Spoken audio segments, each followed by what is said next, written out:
Ils sont depuis 2 mois et demi les seuls maîtres à bord de leur forêt. Sur ces 24 hectares, les 200 macaques de Barbarie ont l'habitude de voir un défilé de visiteurs. Mais confinement oblige, les portes sont restées fermées. Un manque à gagner important pour le 4e site touristique alsacien qui a vu ses recettes chuter d'un tiers. Alors c'est avec soulagement que le directeur a reçu l'autorisation de réouverture. On est content de réouvrir au public, de revoir le parc avec plein de visiteurs et les singes autour.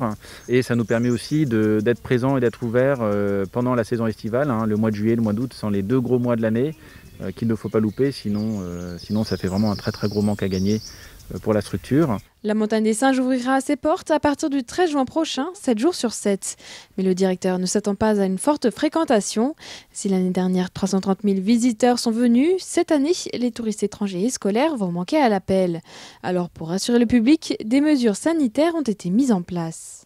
Le flux est facilement gérable. On a un parcours qui fait à l'intérieur du parc de l'enclos des singes 800 mètres de long, 2,50 m de largeur, donc on a vraiment beaucoup de place.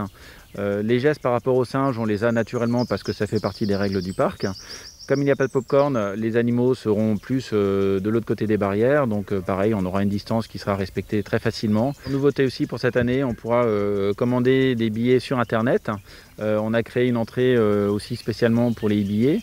Ce qui permet aussi, dans cette situation de Covid et de déconfinement, d'éviter les contacts. La moitié des 10 permanents étaient en télétravail ou au chômage partiel le temps du confinement, tandis que l'autre moitié s'est occupée de nettoyer, couper les arbres atteints par la sécheresse et semer de l'herbe autour du circuit.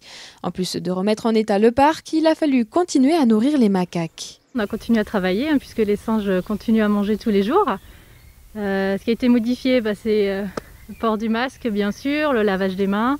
Et on est seul à nourrir pour croiser le moins de collègues possible. Là, ça va être une période un petit peu particulière parce qu'habituellement, quand on ouvre, le parc n'est quand même pas aussi beau. Là, on a même déjà des bébés, alors qu'habituellement, ils viennent en cours de route. Donc oui, ça va être un petit peu différent de d'habitude, mais on a hâte de retrouver les visiteurs.